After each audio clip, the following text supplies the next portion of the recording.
pretty historic, and we are pretty proud of it. President Turns and I are going to have the opportunity to sign a document here with all of the member towns that represent the urban communities in Newfoundland and Labrador, which you know the Urban Municipalities Committee is made up of the 20 towns that have populations of 4,000 or more. Some of those towns can argue eloquently that they may be large, but they certainly aren't urban. Others would argue that just the opposite of that. Some towns would argue that they're small, but they're also very urban. Despite that, the UMC committee and these 20 towns have been working and engaged in a project on behalf of the board of directors for the last year, and it's my fault. When I assumed this role at the end of the last convention, I said to President Turns and to our executive director, Craig Pollitt, I said, you know, the Urban Municipalities Committee and the bylaw around that committee is that it's supposed to hold meetings and discussions and report back to the board with ideas, thoughts, comments, and request that activities be undertaken on their behalf by the board. Solely the role is to report to the board. I think that the organization should have a project. I would rather, in my term, that we were more project-driven. Let's do something that's as tangible as possible. Little did I know that these two evil beings had an idea.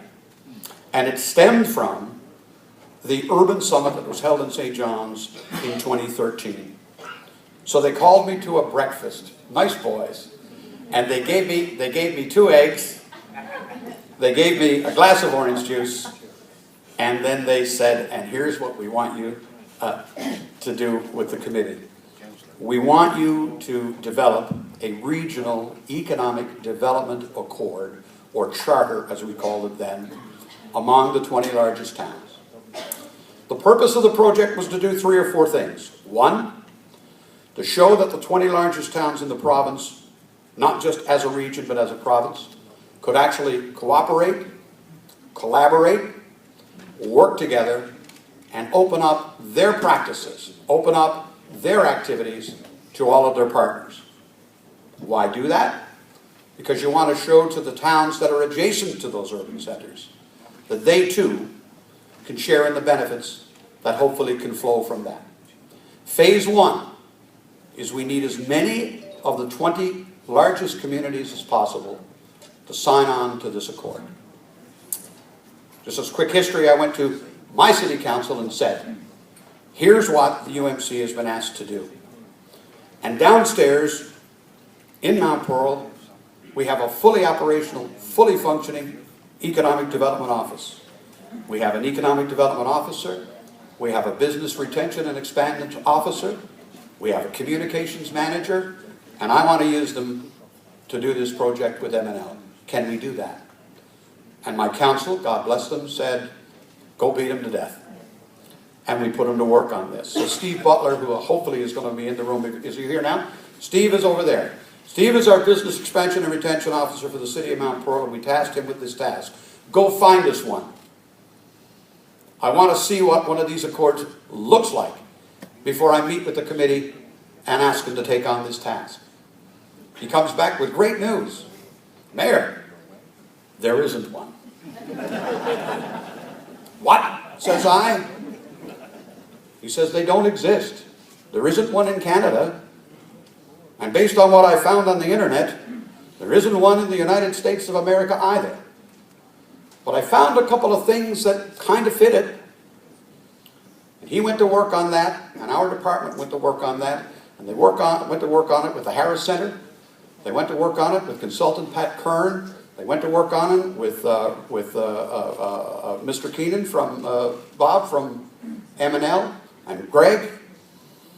And the committee sat down and had our first meeting and talked about it and said, what do you think, guys? Do you think that all of us could get together and actually sign a document that committed us to work together on something specific, particularly in the areas of economic development, which is all about business and money and prosperity and growing our province? Could we do that? Well, you know us. You see what was in this room this morning. I said to one of the mayors here, at 11:30 or so, I said, I found out something this morning when we were going through that entire process with Robert up here. We don't agree on a damn thing. Right? I said, if Robert had put up a sign saying, what do you think of the weather now? 50% would have said it's crappy. 50% would have said better than winter. Right? And 4 or 5% would have said, well, I don't know. That's 104. So it was going to, well, we always have more than 100% and everything. The committee took on the task, and we laid out a work plan for ourselves over the course of the winter. We thought, in actual fact, that it would take us about 18 months to do this. And I am delighted to tell you that the people who sat around that table with me and went to work on trying to organize this went to work on it. The communities that were involved got engaged dramatically with it. We drafted what we said was a white paper or a rough plan. We brought it to all of our municipal councils. They beat it to death. Then we held a webinar, basically a training session for every economic development officer in every large town in the province. Then we brought all of those economic development officers together for a full day meeting. And they worked on this actual plan. And the first thing they did was throw out the word charter. They brought in the word accord. They wordsmithed it, they changed things, and then they talked about what kind of a commitment are we asking our towns to make.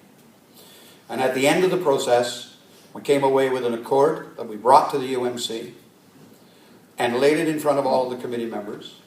Then they picked it apart, made a couple of minor changes is all I can say. And what I thought was going to be a 2-day session turned out to be a 2.5-hour session. It literally was, when it was done, I said, well guys, let's go to lunch. I couldn't believe it. But the challenge was going to be this. Will the towns buy in? The delegates buy in. But like all of you sitting here, right? You got to bring stuff from here back to those councillors who weren't here. They didn't hear the presentation. And that sometimes can be a challenge. Well, they brought it back with a draft resolution. And for the first time in history, I think, every single town, from the largest, the city of St. John's, to the smallest of the 20 towns, and I don't know which one that would be. Ours. It's Bonavista. Vista. Every single one of them took it, tabled it in a public council meeting, talked about it, made a motion, voted on it, and passed the resolution. And the last one to do it was last Tuesday in the town of Clarenville. I met with the council out there. And I said to Paul Tilley and I said to the town manager, when you take this to your council meeting and discuss it, if you pass it, send me a text. And I walked away from Paul at about 10 minutes to 7, and their meeting was at 7 o'clock, and I drove down the street to my brother-in-law's house. And I said, let me know when this happens. And about 17 minutes after 7, ding went my phone, and I got a message saying, all done, passed unanimously. All 20 municipalities signed on to this accord. There will be no finer example, I think, presented of regional and provincial cooperation in the municipal sector than what we saw there. And we're all going to sign this accord in front of you today.